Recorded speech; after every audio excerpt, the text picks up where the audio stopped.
sobre fútbol, filosofía y qué es lo que representa ser hincha de un cuadro chico como visión del mundo, todo eso venimos a hablar a este capítulo de Friki Fútbol. Salen a la cancha Albano Bello, Leticia Bueno, Sebastián Cittadini, Victoria Lecandro y Diego Varela. Friki Fútbol.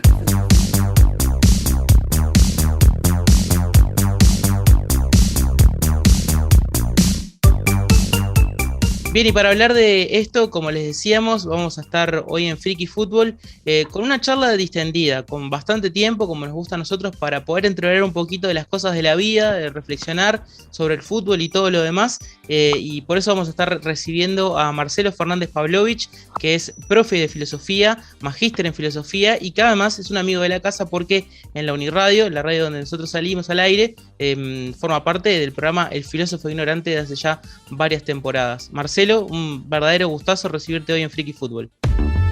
¿Cómo andas, Diego? Bueno, el gusto es mío, es un honor recibir la invitación. Así que, bueno, un gusto poder estar conversando en esta mezcla de cosas que seguramente llevará adelante esta conversación, porque, bueno, es cierto que no en muchos momentos aquellas personas que estudian filosofía se pueden hablar de fútbol. Sí. Tal vez porque no tengan la chance, ojo. Tal cual. De hecho, mirá, ya que mencionaste eso, podemos arrancar un poco por ahí, que es que existe como una tensión, ¿no? Muchas veces de esa separación tan tradicional y clásica entre el fútbol como un elemento de la cultura popular y la filosofía como algo elevado, ¿no? Alejado de la vida mundana, si se quiere, y como que no se tocan. Y de hecho también pasa a niveles académicos en general, ya no hablo solo de las letras, sino de cualquier ciencia, como ese renegar, ¿no? de poder conectar con el fútbol como algo demasiado sencillo, pero por eso nos interesaba traerte a vos, porque vos sos todo lo contrario a eso, sos alguien que justamente le gusta entreverar estas dos cosas que sentís tanto, además. Sí, de hecho, digo, a modo incluso te diría como una especie de camino hacia lo que es el filósofo ignorante que nombraste como programa de Uniradio. Nosotros antes hacíamos una columna que se llamaba Al Filo, y la hacíamos en un programa que salía en Radio Uruguay, que era el Deportivo Uruguay. También lo hacíamos con Patricia y con Martín, digamos el mismo equipo con el cual tenemos el filósofo ignorante, pero ahí estaba inserto en un programa deportivo directamente, y si bien hablábamos de muchas cosas, muchas veces nuestras referencias tenían que ver con cuestiones deportivas y muchas veces estrictamente relativas al fútbol. Y también te tengo que decir que una vez estando en Buenos Aires y conversando con una amiga, Daniela, ella me definió de una manera que me resulta muy interesante hasta el día de hoy. Me decía, bueno, vos así no podés, demasiado Kant para el fútbol, demasiado fútbol para Kant. Entonces, sí, en cierto sentido me siento algo así como en un limbo, donde estamos a medio camino en un montón de cosas, pero tampoco es que en mi caso haya una defensa del fútbol como una cuestión, no sé, fundamental en mi vida, porque en este caso es el fútbol que me gusta, podría haber sido cualquier otra cosa. También es la música, que no la puedo tocar porque no toco ni el timbre, pero sí la escucho, soy un gran escuchador de música. Me siento muy identificado entonces contigo en todo eso. Bien, ¿también sos tan hábil tocando como yo? Sí, el timbre de vecinos. Ahí va. Y bueno, ni siquiera reivindico eso que decía Kessman a veces, viste, que el fútbol era la más importante de las cosas menos importantes. Me parece, bueno, una frase más de Kessman para no calificarla en sí. Yo lo que creo es que a veces uno genera ciertos espacios en su vida, por lo que ha sido la propia trayectoria, por los rincones que ha encontrado para generar cierto disfrute y cierto compartir, donde el fútbol termina siendo lo común, es decir, lo común, no estoy hablando de lo común y corriente, estoy hablando de lo común, aquello que a veces tenemos en común con algunas personas. Y en ese sentido es que se puede volver algo, por un lado, disfrutable, o sufrible, como uno quiera definirlo, cuando se pone el sentimiento, si querés, respecto a una institución. O también creo que es una actividad que permite ser algo así como un foco de atención o un foro desde el cual despegar un montón de cosas que sí tienen que ver con por ahí lo más importante de la vida, o con la vida pública, o con la acción política, dijera Hannah Arendt, ¿no?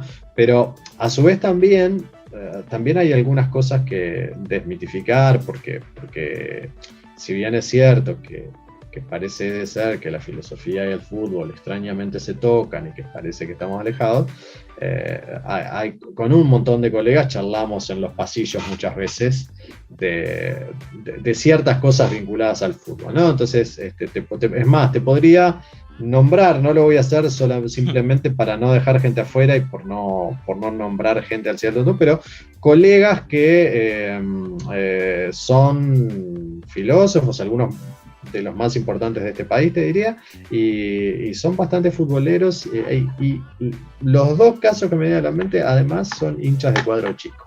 Bien. Que creo que era uno de los tópicos que tenías en mente. Uno de Danubio y uno de Wanderers. Claro, es que es un buen punto de partida que planteas, Marcelo, porque de alguna forma yo creo que también se hace muy atractivo analizar desde un punto de vista filosófico esto del sentido de pertenencia con un club, ¿no? Porque yo creo que esas pocas cosas, no descubro nada diciendo esto, pero siempre está esa frase hecha, ¿no? De que en la vida podés cambiar prácticamente que de todo, menos del cuadro de fútbol. Porque puedes cambiar de partido político, puedes cambiar de pareja, puedes cambiar de gustos por una cosa, por la otra. Ahora, es realmente curioso qué es lo que genera, ¿no? A nivel de las emociones y a nivel también del raciocinio, ¿no? El sentimiento por un equipo de fútbol, sobre todo en los lugares donde el fútbol, como el Río de la Plata, ¿no? Que forma parte de la identidad nacional, diría yo, de una forma muy importante. ¿Qué es lo que cómo se compone, ¿no? Desde una perspectiva filosófica el sentimiento por una institución deportiva que lo vuelve algo tan distinto a las demás cosas? Sí, yo no sé si lo que vamos a hacer es algo así con una perspectiva filosófica, porque bueno, habría muchas en ese sentido, perspectivas filosóficas, pero sí lo que podemos hacer es pensar algunas cosas al respecto, digamos, y creo que esto que decís vos del sentido de pertenencia, sobre todo en países como los nuestros, hace mucho sentido. ¿Y por qué hace mucho sentido? Porque, bueno, por lo menos cuando lo que yo recuerdo de mi infancia y de la escuela, cuando era jurí, y no sé si esto sigue sucediendo hoy, no lo tengo claro, Diego, la pregunta de qué cuadro sos era de alguna manera una pregunta clave, es decir, formaba parte de las preguntas básicas, ¿no? De tu propia identidad, así, cómo te llamás, a qué escuela vas, en qué año estás, y probablemente la siguiente sería de qué cuadro sos. Me hiciste acordar de los programas de televisión cuando iban los niños, ¿viste? A participar, era la carta de presentación era esa, nombre, colegio y de qué equipo sos. Ahí va, exactamente. El asunto es que nuestro país, a diferencia de muchos otros, yo diría que nuestro país en ese sentido es casi único. Hay un bicefalismo terrible en este sentido. Es decir, cuando la respuesta no provenía de uno de los dos equipos grandes del Uruguay, ya eras como un bichito medio extraño, ¿no? Ya eras como un bichito medio raro. O la alternativa, y esto incluso a veces hasta para el hincha del cuadro chico yo creo que puede constituir una ofensa, que es ante la pregunta de qué cuadro sos y la respuesta de soy de tal, que no es de ni Peñarol ni Nacional, inmediatamente la repregunta, bueno, sí, está bien, pero a ver, ¿y de los grandes de cuál sos? Claro. Entonces, hay allí una especie de mito que yo creo que también el periodismo o el parodismo deportivo ha contribuido mucho, sobre todo cuando no decían de qué cuadro eran y lo disfrazaban con otras camisetas, a creer que el hincha de cuadro chico es de alguna manera un hincha de cuadro grande disfrazado, que tiene algo así como una camiseta arriba, o que siempre en última instancia esconde una preferencia por alguno de los dos. Y te diría que en la mayor parte de los casos que yo conozco, eso no sucede. Puede haber alguna simpatía, porque bueno, tenés algún cosa, pero la mayoría eso no sucede y la cosa suele inclinarse entre el más profundo desinterés por los cuadros grandes o incluso entre aquellos que, y yo allí me incluyo cuando me pongo pasional, que pierdan todos los partidos, básicamente, los grandes, ¿no? Donde algo bastante cercano al odio, ¿no? Claro, bueno, si querés ponerlo en ese terreno, mientras en tanto no se trate de esos fanatismos salvajes, te diría que a nivel doméstico, prefiero que gane cualquier otro, salvo el cuadro grande, reivindicando de algún modo las historias de David contra Goliat, ¿no? Es decir, esa reivindicación romántica de que el chico, a pesar de los pesares y en contra de todas las condiciones que se le imponen, puede quebrar de algún modo la historia. Y de algún modo te diré que dada mi edad, yo soy de los que pudo ver con mucha claridad el quinqueño de los chicos en ese sentido. O sea, exacto. Aquel que fue del 87 al 91 y con mi equipo como uno de los protagonistas a ese respecto, ¿no? Pero porque no lo dijimos, sí. Marce, esto es muy importante, ¿no? Como carta de presentación. Vos sos hincha fanático de Bellavista, uno de los equipos de aquí del barrio del Prado, de la ciudad de Montevideo, Uruguay. Y bueno, eso forma parte de tu esencia y como decías, tuviste la suerte de, cuando eras chico, de poder recordar esa época con el único título de liga que tiene Bellavista.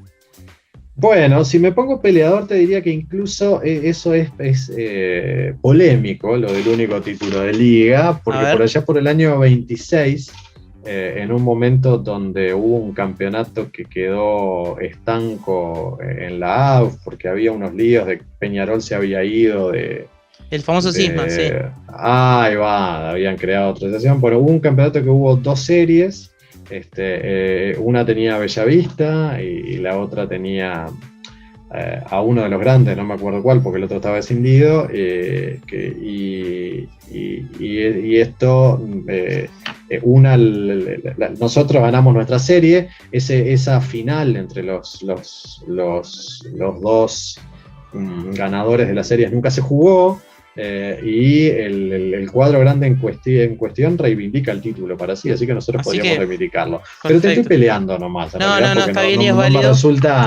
No me resulta muy interesante tampoco la discusión histórica. Está bien que hayas recordado lo del quinqueño de los chicos, porque nosotros acá en el canal hicimos un video con Miguel Méndez, el autor del libro, armando el 11 ideal del quinqueño de los chicos, así que ya de paso le dejamos acá arriba el enlace de ese video por si lo quieren ver después de este. Pero tocabas un tema que me parece fundamental, ¿no? En esto. Vos decías esta pregunta que es casi como una ofensa, ¿no? De que, bueno, pero en el fondo dale, decime la verdad, ¿de qué cuadro sos? Y me gustaría desentrañar cuál es el trasfondo detrás de esa pregunta, ¿no? Porque vendría a ser, hay como una persona que no concibe que el otro resigne ese espíritu de intentar pelear por todos los campeonatos y saborear la victoria de forma seguida, no le entra en la cabeza, entonces, claro, no acepta que vos elijas ser por un cuadro que sabés que prácticamente nunca va a tocar la gloria. Y eso nos lleva justamente a pensar qué es lo que despierta, ¿no? La pasión, ¿no? En definitiva, y qué cosas se remueven allí a nivel de la cabeza de cada uno de nosotros, que hace que en algunos casos se pueda aceptar eso y que en otros tal vez no. Es decir, por ahí hay personas que no están preparadas para ser hinchas de un equipo chico. No, en su ADN, en su anatomía, no podrían aceptarlo. ¿Estás de acuerdo con eso? Sí, estoy de acuerdo, y yo creo que sean dos fenómenos. Uno tiene que ver con lo que vos decís, que es esa no aceptación, y eso, de alguna manera, vos estás dando una respuesta que no solamente es inesperada, sino que no vale. No vale tu respuesta, es algo así como multiplicar por 0, ¿no? Y no vale, creo que en parte por esta razón que decías vos, donde parece ser que el deporte debe conducirnos inevitablemente a una competencia que tiene que ver, siempre le pongo una competencia, porque sí, tiene que ver con la búsqueda del éxito, ¿no? Y el éxito se traduce exclusivamente en ganar campeonatos, X cantidad, o sea, el doméstico, el internacional, etc. Y yo creo que esa visión, que implica no aceptar al otro, tiene algunos problemas que me parece que se ven muy reflejados hoy, en el caso del fútbol ligado a la selección uruguaya, pero incluso en el caso de los deportistas que fueron a las Olimpiadas. Yo he leído comentarios y opiniones muy groseros respecto a la actuación de los uruguayos en las Olimpiadas, y esto es una perspectiva completamente exitista. Es decir, y el exitismo, te digo, vivido incluso desde el punto de vista donde lo único que importa es ganar. Y ahí me parece que hay varias cosas que juegan en eso, y una de ellas tiene que ver con ciertos problemas de identificación. ¿Qué quiero decir con problemas de identificación? Cualquiera que haya pateado una pelota en una cancha, y me imagino que vos lo has hecho o lo haces todavía. De muy mala manera, como te puedes imaginar. Bueno, eso es un problema. Bueno, no necesariamente. No, para nada. Claro, ahí va. Convivo con eso. Convivimos con eso. Yo fui un muy mal lateral derecho en el baby fútbol, y bueno, y después seguí jugando con amigos, y bueno, ahora por algunas razones no he vuelto a las canchas en la pospandemia, pero aún tenemos la esperanza de hacerlo. Yo creo que cuando uno puede lidiar con sus propias limitaciones, iba a decir mediocridad, pero era muy fuerte mediocridad, con sus propias limitaciones para desarrollar una actividad, yo qué sé, a mí me late que debería ser capaz de reconocer lo difícil que es lograr el éxito en términos de, entendido el éxito como ganar constantemente, ¿no? Sí, entonces, ¿por qué digo que hay problemas de identificación? Porque de alguna manera uno busca un otro que lo represente y que haga por uno aquello que uno no puede hacer. Claro. Sea por sus propias incapacidades o limitaciones, o sea directamente porque no ejecuta esa actividad, pero por algún tipo de razón entiende que aquel que la representa, y por eso hablo de categorías de nacionalidad, pero también a veces eso pasa con los clubes, y entonces se dan esos discursos a nivel de la selección uruguaya, de constantes pedidos de renuncia al director técnico, a veces con calificaciones muy bajas respecto a su vida privada, sus características, que no tienen absolutamente nada que ver con el asunto, que además exhiben una pobreza memorística y una pobreza en el conocimiento del deporte por lo general, bastante absoluta y absurda, pero y que incluso realmente a mí, por ejemplo, me dolió que con calificaciones hacia la nadadora, yo ahora no recuerdo el nombre, de 18 años que nos representó en las Olimpiadas. Nicole Frank. Ahí va, Nicole Frank, que tiene un récord nacional en natación, pero como salió última en su carrera en las Olimpiadas, tenía que poner un kiosco. Bueno, entonces, sí. No estamos entendiendo nada, porque ya el hecho de poder ir a una Olimpiada probablemente sea el máximo para un deportista, y hay quienes ni siquiera lo puedan llegar a soñar.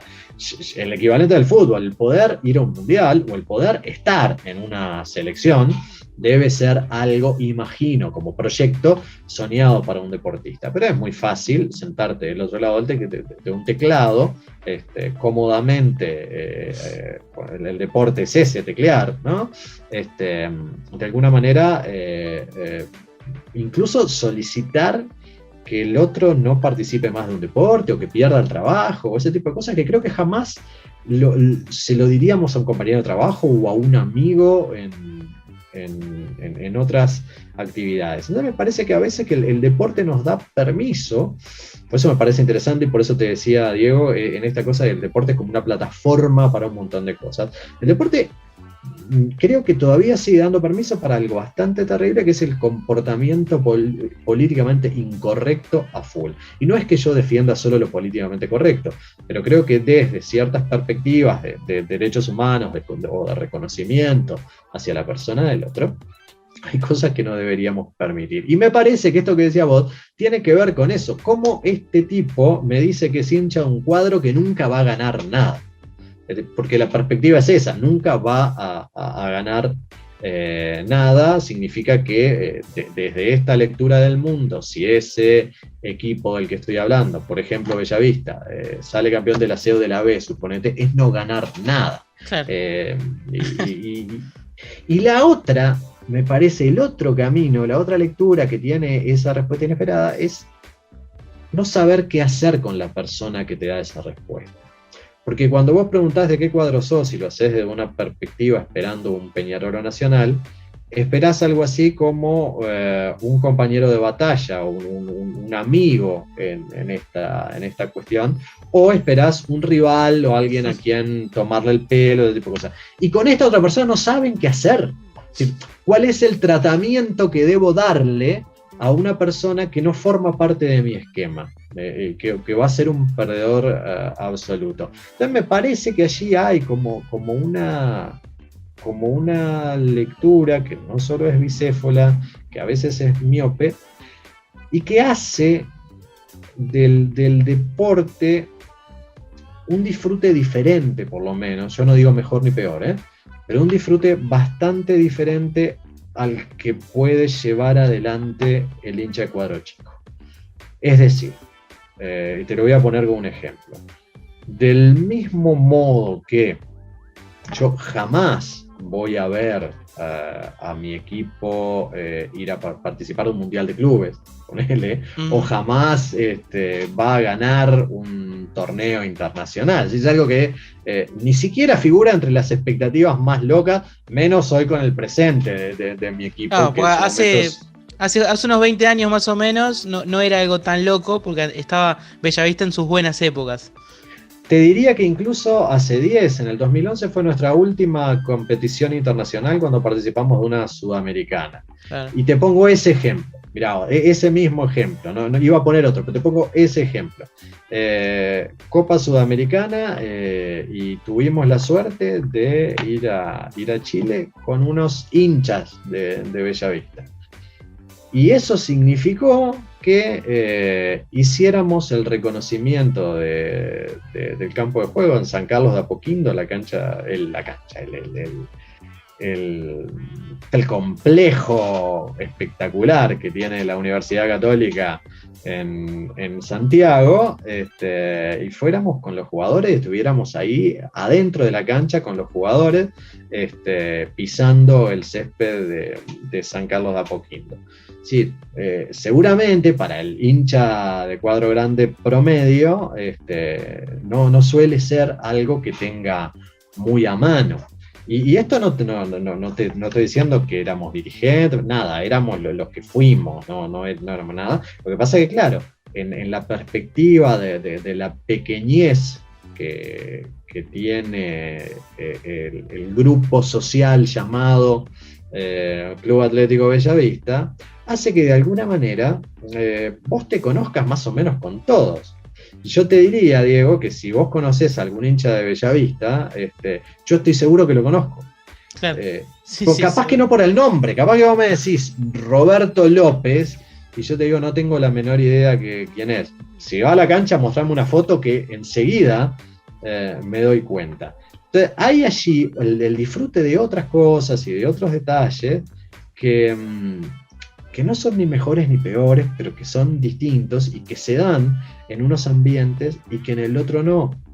Lo que a veces llama la atención es que es cómo no puede entenderse del otro lado que haya de este lado un disfrute que no pase exclusivamente por ganar torneos o ganar partidos.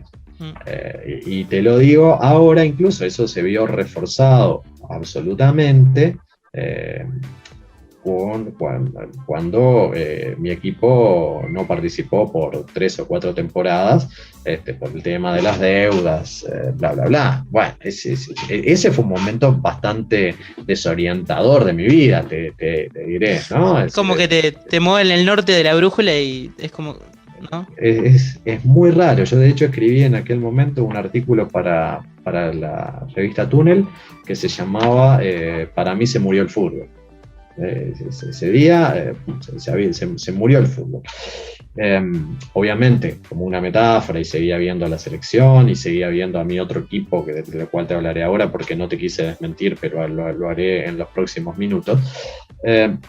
Pero que tiene que ver con que capaz que yo no me daba cuenta para expresarlo de esa manera antes de ese momento, aunque evidentemente ya lo sentía, pero después y ahora, cada día que puedo lo digo, a mí no me importa si es en la C, en la B, en la A, o en la D, esta cosa recientemente creada que no sabemos muy bien qué es todavía, o no sé, o en la Liga Punta Carretas, si sigue existiendo, que juegue es un triunfo.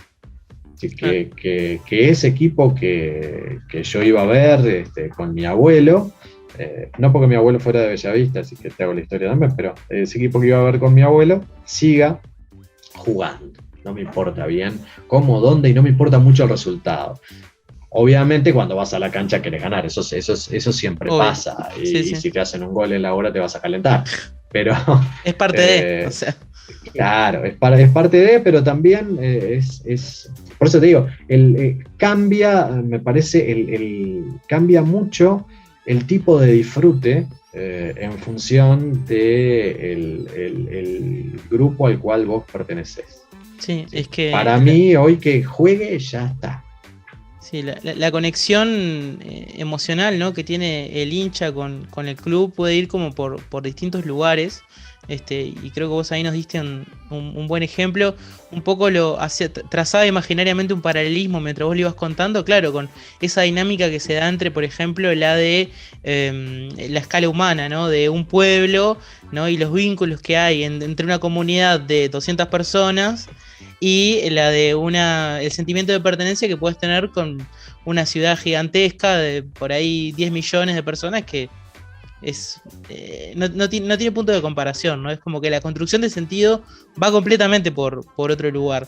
Y también me parece interesante como dar vuelta a la tortilla y pensarlo desde este otro lado, que es como el fútbol tiene también eso de irracional y de pasional que nos puede llevar a invertir algunas lógicas que aplicamos también muchas personas en otros órdenes de nuestra vida. Y no solo lo digo por lo que vos mencionabas recién, que también lo comparto, esto de que despierta lo más brutal, ¿no?, lo más efervescente e irracional, sino también a invertir algunas formas del pensamiento, algunas estructuras lógicas.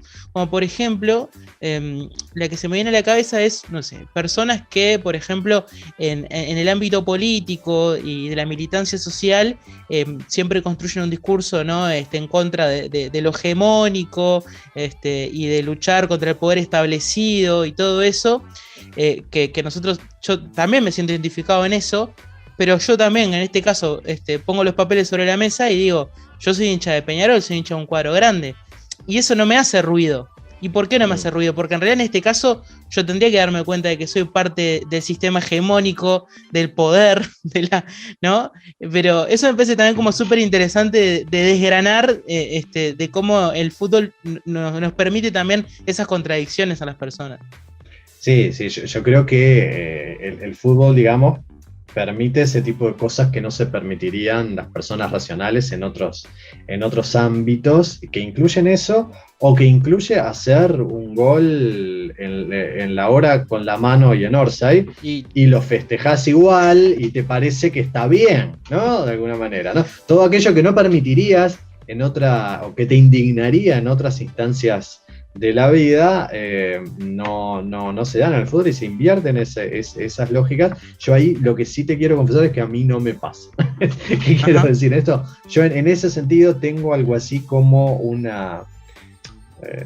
obviamente que soy un ser muy pasional en algunas cosas, pero de alguna manera la racionalización que probablemente he hecho de mi vida, tal vez también por cierta deformación profesional, hace que me divierta, por ejemplo, exhibiendo esas contradicciones que tienen ciertos amigos míos entre, bueno, a ver, luchador social, pero hincha Peñarol o hincha Nacional. Cómo se conjuga esto, e incluso me divierte mucho también cómo uno al otro muchas veces le dicen al otro que son el cuadro del sistema.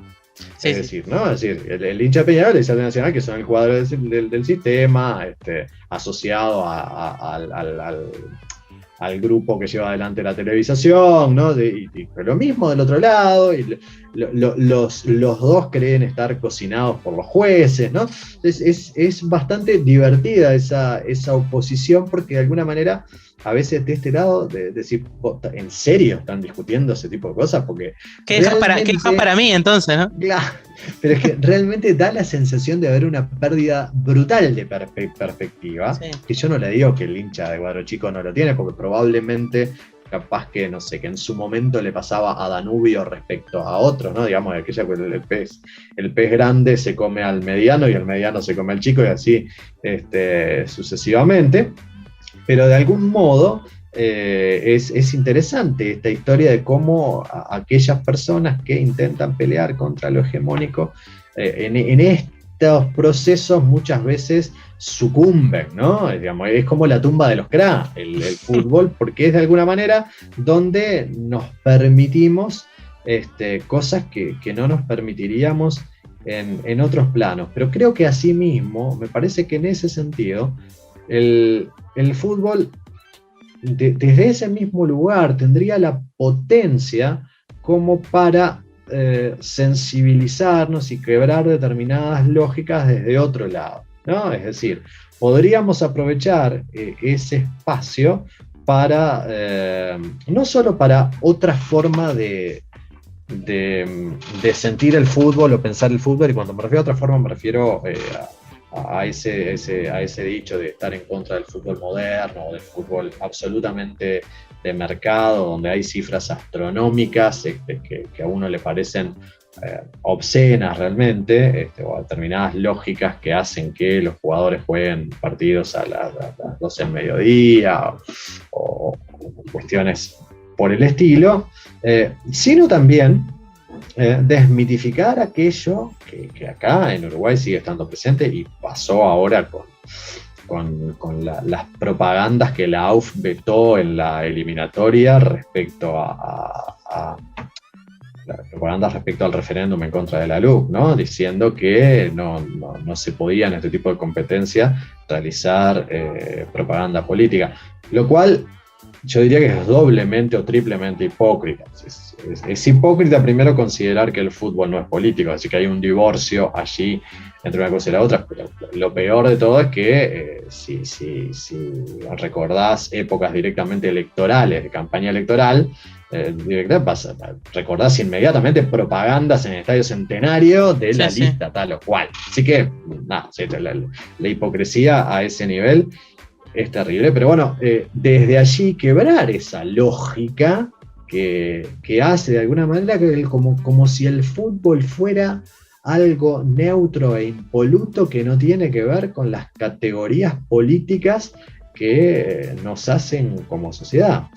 Y en ese sentido te diría que, obviamente, calculo que desde el primer momento que dije eso, es que el pobre Villa Española ya está en la tabla del descenso último, ¿no?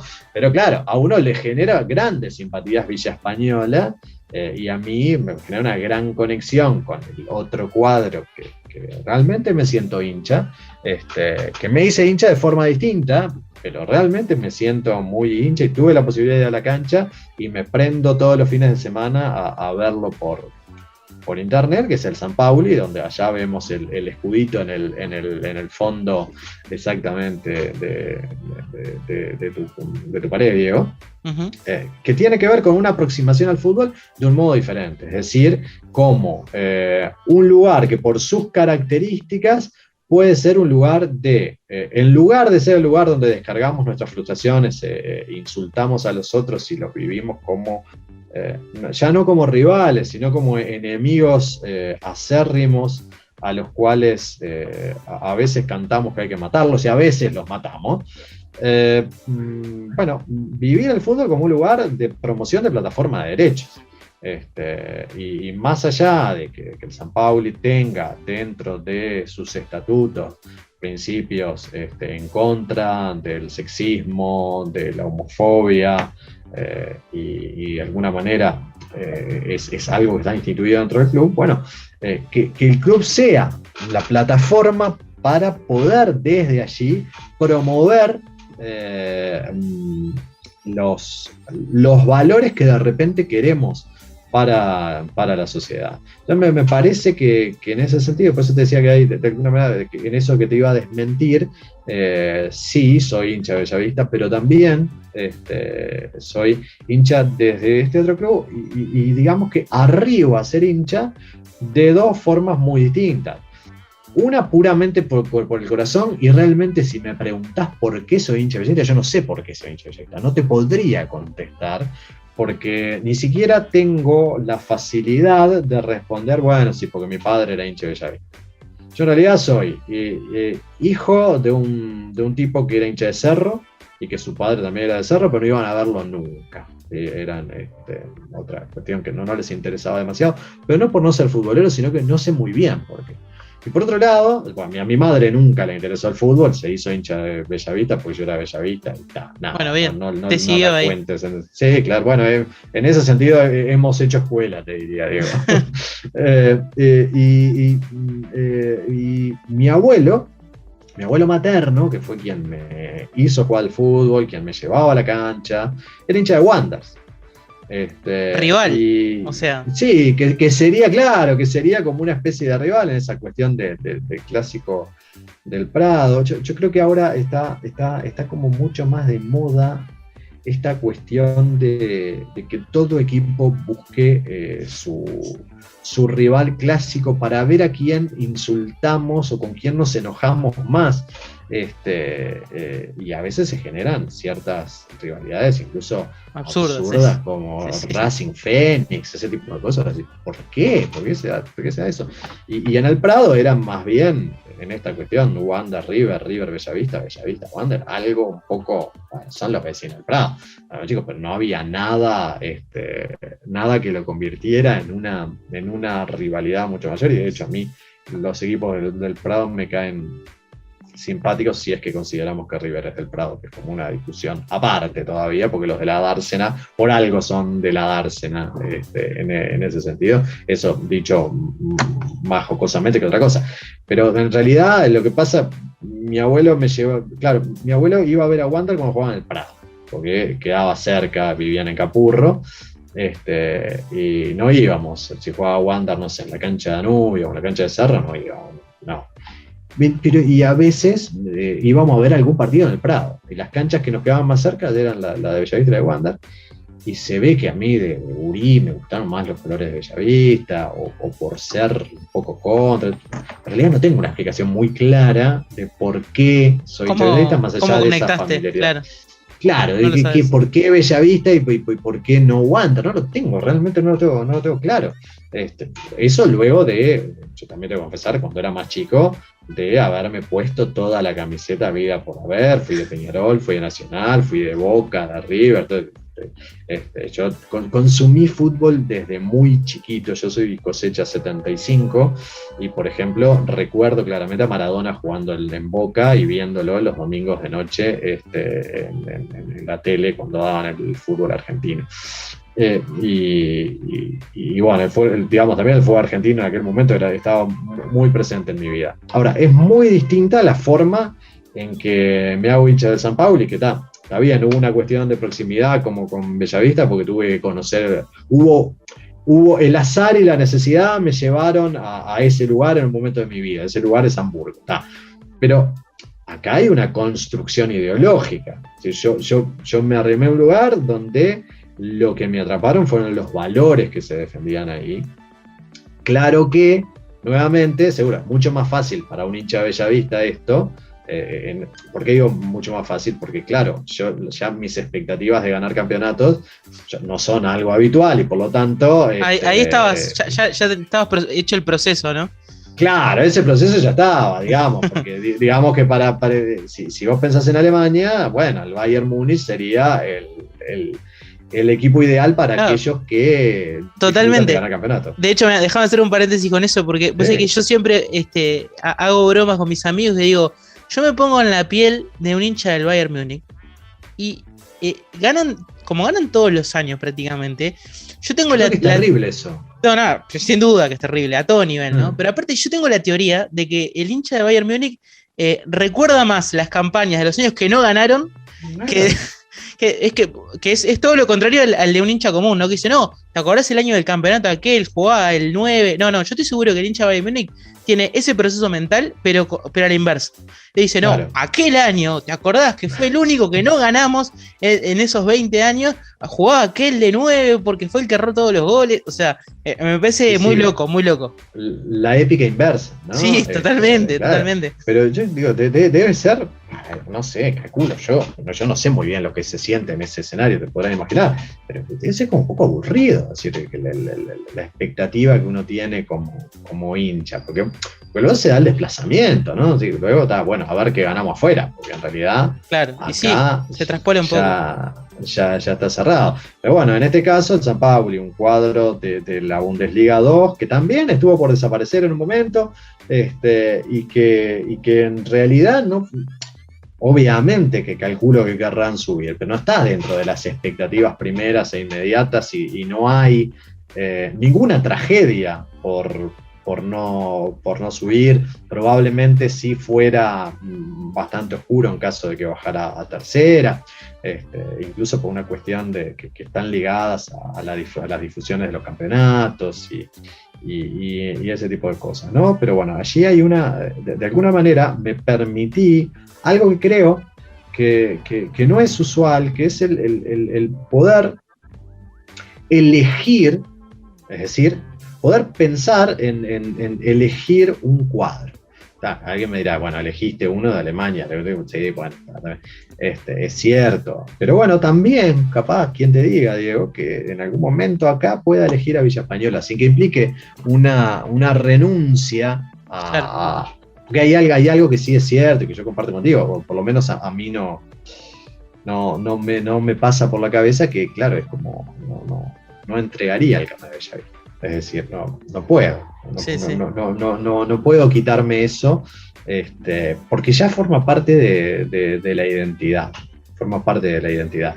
Pero sí sumé, lo que uno puede sumar, ¿no? Uno puede decir, no tenemos por qué pensar que esa elección que hicimos, vaya a saber por qué razón, a veces por tradición nomás, ¿no? Porque la familia era de tal cosa y entonces uno bebe o se embebe de la tradición familiar, no necesariamente esa tiene que ser la única elección para el resto de nuestras vidas, porque creo que esas simpatías, si bien tengo incluso conocimiento de un proceso inverso al que vos mencionabas con esto de las hegemonías hoy, Diego, es decir, conozco algún desertor de los cuadros grandes que fue a parar a los cuadros chicos ya de alguna manera cansados un poco de esa hegemonía, si se quiere, o de los manejos políticos y esa cuestión. Cuando digo el manejo político me refiero al político deportivo, ¿no? A la cuestión AUF,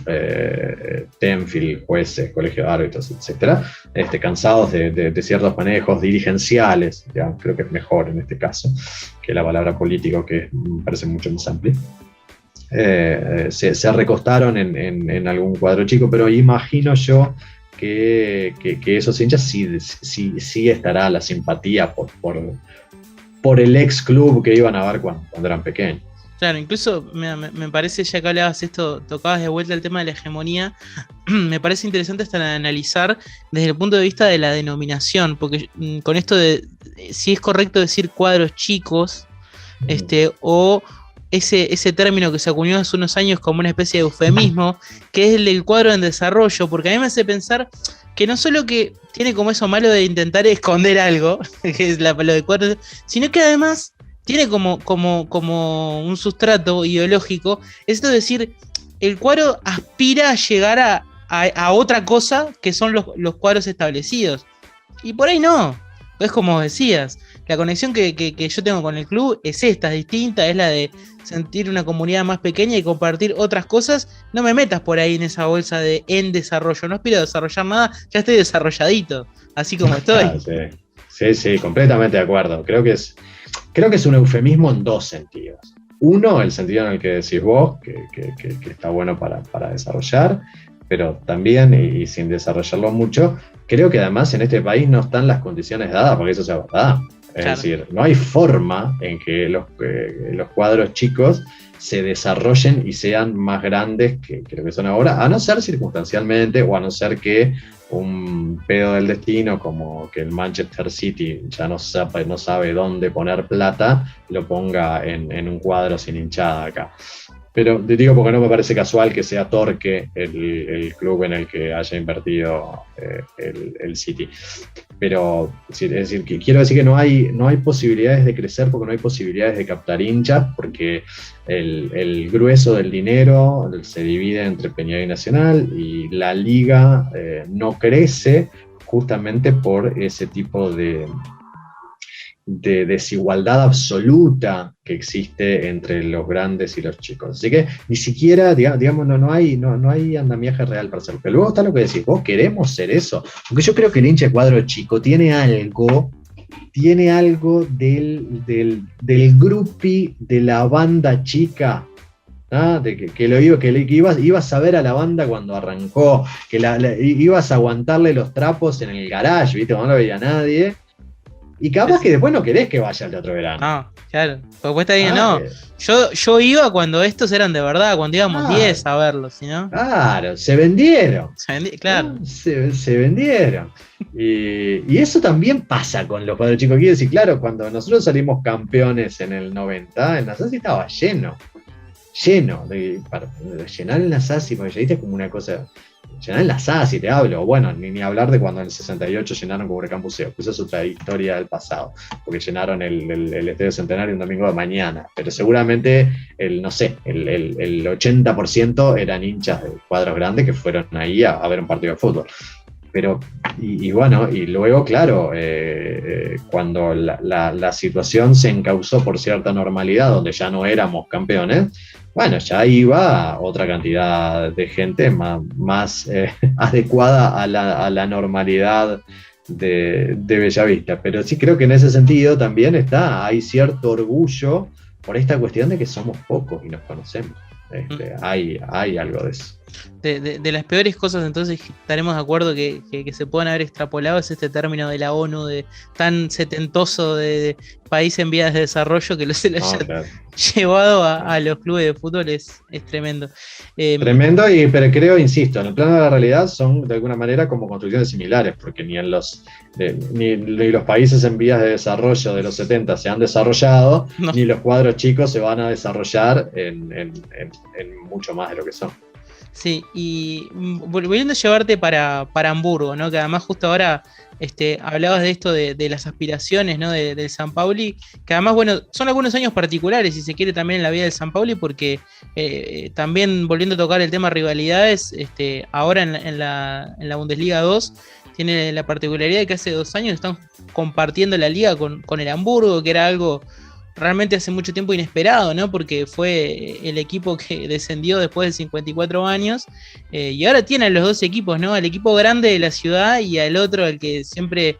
Además hay un choque ideológico también importante, ¿no? Muchas cosas que seguro a vos te debe complacer poder contarlo, de estar orgulloso de estar de un lado del río y no del otro. Sí, sí, sí. Además, incluso el hecho de que Hamburgo, el Hashfau, como se le conoce acá, nosotros lo conocemos por el Hamburgo, básicamente porque nosotros somos hijos del fútbol alemán de Salcedo, ¿no? De Andrés Salcedo y sus relatos de Transtel, y que aprendimos los apodos de los jugadores con él y toda aquella historia. Entonces nos llegó el nombre de Hamburgo, pero en realidad allá se lo nombra por sus iniciales, HSB, por eso lo de Hashfau, y claro, y el Hamburgo tiene el estadio en las afueras de Hamburgo, entonces eso hace que por cuestiones de rivalidad los hinchas del San Pauli consideren que el equipo de la ciudad es el San Pauli. Ese es el equipo de Hamburgo, y Hamburgo es marrón y blanco, es decir, el brown Weiss. Y a esto se le suma, yo creo que es un detalle que no es menor, casi todos los clubes de Alemania en su nombre tienen incorporada la ciudad. San Pauli no. Sí. Si vos repasalo después, pues no vamos a hacer ahora una lista, pero prácticamente todos los equipos tienen incorporados en la ciudad. San Pauli no, San Pauli en su nombre está el barrio, ¿no? Y hay en su momento hicimos un programa sobre ideología, donde entrevistamos a Ivan Linen, que fue un entrenador histórico del San Pauli, histórico por su forma de ser, no porque haya estado tanto tiempo en el cargo, sino porque de alguna manera incorporaba realmente la ideología en el discurso del director técnico y en su relación con los jugadores y en su relación con ella, y después de ser el director técnico del San Pauli quedó en el club con otro cargo que nadie sabe muy bien qué es. De hecho, el cargo, en realidad, como los directores técnicos ya son entrenadores, no usan la palabra que nosotros decimos, el cargo que tiene Lin hoy por hoy en San Pauli es el de director técnico, así pero no es el entrenador. Y en aquel momento y esto por eso lo linkeo mucho con Villa Española, se reivindicaba mucho el barrio, ¿no? Es decir, bueno, a ver, pero el barrio ¿en qué sentido? ¿Hay una cuestión chauvinista ahí no hay una cuestión chauvinista. De alguna manera lo que estamos reivindicando es, primero tenemos que hacer política barrial, tenemos que conocernos entre nosotros, y en la chiquita defender cuáles son nuestros principios, la igualdad, el antisexismo, la antihomofobia, y todo, e incluso cuestiones que tienen que ver con la ecología, ¿eh? Y bueno, el primer lugar donde defenderlo tiene que ser el barrio, y el barrio es el lugar desde donde construir para ir más allá, ¿no? Y entonces por eso me parece muy interesante que es un barrio con características. Está el puerto, pero también está el barrio rojo, ¿no? La Reeperbahn es conocida también por ser ese lugar de distracción. En su momento era para los trabajadores portuarios, después para todos, y en ese sentido hay muchas particularidades. Y después está lo que decís vos, que tiene que ver con esta ideología que se reconoce de izquierda en San Pauli, contra un club que tiene un sector ultra, que es bastante de ultraderecha, con ciertas tendencias fascistas, por un lado, y por otro lado el clásico club que en realidad se para en un lugar neutro donde nosotros no hacemos política, la política es otra cosa, no entendemos por qué este otro club mezcla la política con el fútbol. Y realmente ha sido interesante como desde que el Hamburgo bajó, creo que esta ya es la cuarta temporada que está en la Bundesliga 2, y siempre peleando arriba, y no ha podido tener éxito. Cierto es que el San Pauli en estos campeonatos siempre ha quedado por debajo del HV en la tabla, pero cierto es que ha tenido bastante éxito en los derby con, con el Hamburgo, y que de alguna manera, así como se conocía que bueno, la última vez que habían estado jugando juntos había sido en el último ascenso del San Pauli, y San Pauli en aquel año que fue como 2007-2008 por ahí, ¿no? Si no me equivoco. Sí, o en realidad, o capaz que un poquito después, pero en esa temporada que San Pauli subió y bajó, ¿no? Por supuesto, no se pudo mantener, pero sin embargo empató en Millerton y ganó en la cancha del Hamburgo, y de alguna manera siempre se dio el derby Sieger, claro, sí, el dueño de la ciudad, y en estos años, si bien hubo recuerdo un partido donde no nos fue nada bien en Millerton, perdimos por goleada, por lo general ha ido bastante bien, y bueno, y este año va todavía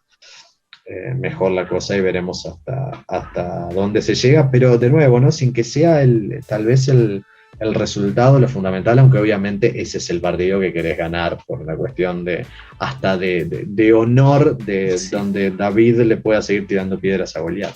Tal cual que sí. Bueno, veremos. Es como vos decías, Marce, es una temporada que arrancó bien esta para el San Pauli. Esperemos que a ver cómo sigue. Yo no quiero decir nada, pero bueno, en el caso de que haya un ascenso, acá están las pruebas, ¿no? Se hizo un video hablando sobre San Pedro en Freaky Fútbol y se dio, no sé, vamos a ver. Faltan muchos meses. Pero queda grabado acá esto por las dudas. No, pero me parece interesante como para ir redondeando esto que vos hablabas de vuelta del tema de la comunidad y de lo barrial, porque incluso, por ejemplo, yo que soy muy, muy seguidor del fútbol inglés, ¿no?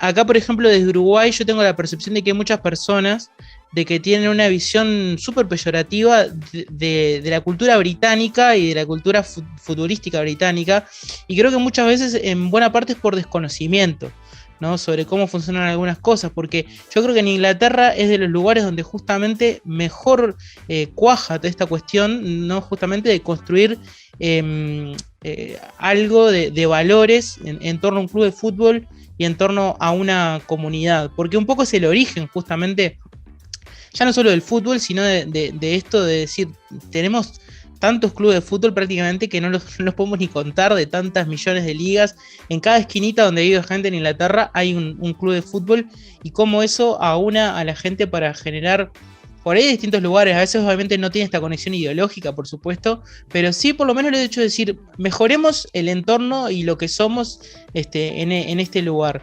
Que eso acá está bastante licuado, ¿no? En Uruguay. Es como, a mí me parece realmente una pena, yo lo veo así por lo pronto, no sé vos, de cómo en un país donde forma una parte tan grande de nuestra identidad el fútbol, cueste tanto y sean tan excepcionales las experiencias, como esta de Villa Española o alguna otra, en las que se logre construir en torno al fútbol. ¿Por qué se genera como ese rechazo tan grande?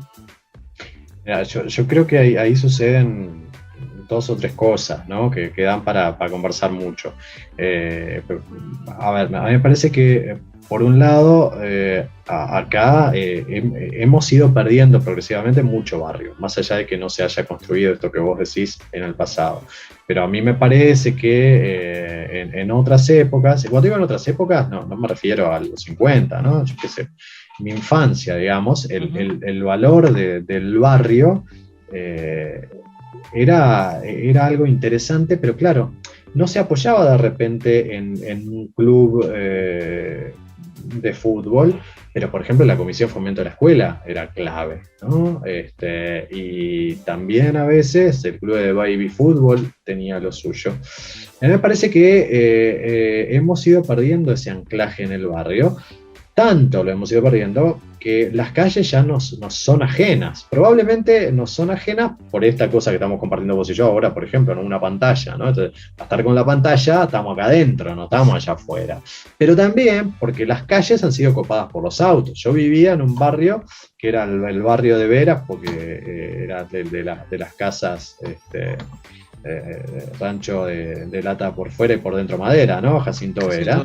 Y claro, era el barrio de las calles empedradas y no te pasaba un auto por ahí. Pero no solo porque era el barrio de las calles empedradas, sino porque los autos hoy por hoy han ganado las calles, ¿no? Ya los pibes jugando a la pelota en la calle ya no están ni en Jacinto Vera, que todavía tiene calles empedradas, ni en ningún lado, porque no pueden. Sumale después la inseguridad, la reja y esta cosa de que no queremos, de que tenemos miedo de estar en casa. Sumale que, claro, por suerte la mujer ahora trabaja y es independiente, pero claro, trabajan muchas veces tanto como los hombres y esto hace que la gente esté fuera de sus casas mucho tiempo. Entonces, ¿qué lugar nos queda para anclarnos en ese sentido en el barrio?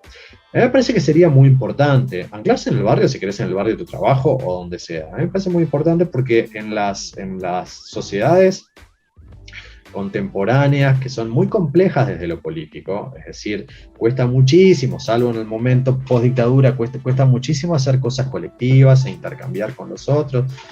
Qué sé yo, pensar la cantidad de comités de base que había en la década del 80 y lo que hay hoy, ¿no? Y eso me parece que no es casual, ni tiene que ver solamente con el alejamiento de la gente de la política. O sea, sí, pero no solo de la política partidaria, tiene que ver con el alejamiento de la gente de los proyectos colectivos en general, que incluso podrían generarse a través de un equipo de fútbol. Entonces me parece que como el Estado no puede hacerse cargo de todo, y no puede a veces hacerse cargo, no digo hacerse cargo, quiere decir que porque por más que quisiera no llegaría a todos lados, porque no tiene brazos tan largos como para promover determinados valores. No te digo en este caso los valores de izquierda, porque podría ser demasiado, por lo menos para un Estado gobernado como el de ahora, pero por lo menos los valores democráticos y ciudadanos que el Uruguay se compromete a defender a partir de su Constitución y de las firmas de tratados internacionales referentes a derechos humanos. Me parece que el lugar de las asociaciones civiles, y hay un filósofo, Michael Balzer, que habla de esto, en una perspectiva que se llama asociacionismo crítico, son clave para poder dar lugar a esos valores, para que allí se discuta y se practiquen esas solidaridades de hecho que se dan en esas asociaciones. Y en el caso de Uruguay, dada la identidad ligada al fútbol que tenemos, bueno, sería, me parece, un escenario sumamente fructífero para que se dé ese tipo de cosas. Claro, me parece que en esto que vos decías hay una cuestión medio peyorativa respecto a lo que puede construirse a partir de los equipos de fútbol. Existe ese estigma de que fútbol y política son cosas divorciadas, cuando en realidad lo que hace el fútbol, y me parece que el Uruguay es un ejemplo clarísimo de eso, es reproducir la desigualdad existente en la sociedad, simplemente la lleva al fútbol. Obviamente, así como en otros niveles de la sociedad, también es una herramienta de ascenso para algunos pibes que tienen la suerte, como Suárez o Cavani, de no ser nada y después ganar cifras astronómicas, pero claro, eso es 1 en 1 millón. Es decir, ¿no? Como estrategia de desarrollo, ya que hoy hablábamos las cuestiones de las vías de desarrollo, no tiene ningún tipo de sentido. No, para nada. Planteárselo desde ese plano. Ni de derrame tampoco, ¿no? Tanto que se habla de teoría del derrame. Menos todavía. Si nos derramaran Suárez y Cavani algo de su riqueza, yo encantado. Sí, de hecho incluso llega un momento que, no sé en el caso de ellos dos, pero está el ejemplo de Godín y los Pandora Papers y la plata en los paraísos fiscales, ¿no? Se ve que llega un momento que uno tiene tanta plata que no quiere ceder ni un pedacito chiquito, ¿no? Es como muy raro eso. Pero y me parece que esto que vos traes de la perspectiva inglesa, ¿no? De ese tipo de construcción, yo creo que nos vendría muy bien y por eso me parece que, por eso te puse el ejemplo varias veces, que mirá que no estoy muy empapado, sino que lo vivo muy de afuera, pero que me cae muy simpático el ejemplo de Villa Española con la cantina de Sócrates y con reivindicar esa cultura de barrio, por más que no es mi barrio. Pero podría serlo, porque tampoco importa mucho que tenga que ver con dónde está anclado mi edificio, en el cual yo vivo, ¿no? Sino que sea un lugar donde vos te puedas sentir cómodo y a partir de allí generar discusiones, generar instancias con los otros, porque estas cosas se generan a partir de lo común, de la experiencia común. Y en nuestro caso, me parece que el fútbol es lo común. Yo reivindico el fútbol desde ese costado. No sé, es común porque es aquello que casi podés hablar con cualquier persona. Mañana, incluso los que no les gusta el fútbol van a estar hablando de Uruguay-Brasil y probablemente muchos de ellos pidiendo la renuncia de Tavares, entre otras cosas porque no entienden nada. Exacto, porque para poner en contexto, esto lo estamos grabando justamente... Está bien, ahí va, bien, perdón. No, está perfecto. En directo. No, pero me sirve para otra cosa también, para poner en contexto de que esto lo estamos grabando, un poco como para bajar la ansiedad de la previa de un Brasil-Uruguay, que bueno, el panorama en lo previo no pinta demasiado bien para Uruguay, no. Veremos qué pasa, pero además también lo estamos grabando, y por eso doble agradecimiento por haber participado, Marcelo, mientras estabas jugando tu Bellavista, que cuando nos conectamos, vos me mostraste que estabas escuchando el partido por radio, una radio chiquita, claro. Viejos valores, que me encantó ya eso. Aprovechá, si la tenés ahí cerca, aprovechá para... No, me quedó ahora un poco lejos, pero no, la vieja pica, si estábamos escuchando allí al Papal, que te aviso que terminó empatando con Salto 1-1. En esta cosa loca de cómo se diagraman los torneos ahora, donde claro, como el torneo empezó a jugarse hace muy poquito, juegan miércoles y domingo en 2 series, en una cuestión muy loca, pero bueno, sí, habíamos quedado ya en este día, a esta hora, porque mi equipo jugaba ayer, pero se suspendió. Bellavista jugó terminando hoy, pero bueno, el placer de compartir esta charla contigo, Diego. Con la lógica de falta de planificación del fútbol uruguayo, viste, ahí no podemos hacer nada, o sea, para quienes nos ven de afuera, esto puede pasar, una temporada arrancando en octubre, o sea... Cosas que ya forman parte de nuestra identidad también, realmente. Completamente. Así que, bueno, Marce, antes de despedirnos, sí, aproveché también, si te parece, para contar un poco, invitar para quienes hayan quedado colgados con la charla, de que puedan escuchar también El Filósofo Ignorante, la propuesta, las redes y todo, para difundirlo un poco. Bueno, El Filósofo Ignorante es un programa que hacemos con Patricia Pujol y con Martín Rodríguez Lista. Básicamente la propuesta es conversar acerca de la filosofía y sus relaciones y sus vínculos con la vida cotidiana. A veces tenemos invitados, a veces no, y charlamos entre nosotros o nos colgamos con un texto para conversar. Salimos al aire los martes a las 20 a través de Uniradio. Quienes tengan la Espica 107.7 FM ya lo saben por Friki Fútbol, pero bueno, por las dudas, o por la web de Uniradio, y en las redes nos pueden buscar por El Filósofo Ignorante, que salta en Twitter, en Twitter salta por eso también, creo que es filósofo ignora, filósofo_ignora, una cosa muy rara la dirección, pero si pones El Filósofo Ignorante llegás. Exacto. Y también en Facebook, y bueno, nos podemos escuchar también por allí. Exacto, y están en las plataformas también de podcast, ¿no? Que es tan importante. Sí, ahí está, sí, nos encuentran en YouTube y en Spotify, en estos lugares, que yo no los conozco demasiado, te soy sincero, pero por suerte tenemos gente en el equipo que se encarga de ese tipo de cosas, para, claro, que haya más canales que los habituales, porque hoy la radio llega también por otros lugares. Exacto. Bueno, ahí tenés nuevos territorios para explorar, y seguro que más adelante te volveremos a molestar, porque la verdad que por lo pronto me encantó esta charla, Marcelo, y poder mezclar un poco de filosofía y fútbol nunca viene mal, así que muchísimas gracias de verdad por esta participación. A la orden, gracias a ustedes, y bueno, el placer fue mío. Bien, y ahora ya saben, termina el video, pero ustedes dense un instante para hacer y colaborar para derrotar a la hegemonía terrible de los canales masivos también que están en YouTube. Dejen el like, dejen un comentario de qué les pareció este video, suscríbanse al canal si todavía no lo hicieron, y con un gran saludo nos reencontramos en el próximo video de Friki Fútbol. Que pasen muy bien. Pasaron solo 60 minutos y el árbitro tuvo que dar por finalizado el partido. Este equipo todavía no aguanta los 90, pero promete volver la semana que viene a dejarlo todo en la cancha. Me siento vacío, ¿no? Que no tengo más nada para darle al club. Somos Friki Fútbol. con muchas cosas, pero me voy muy, muy feliz.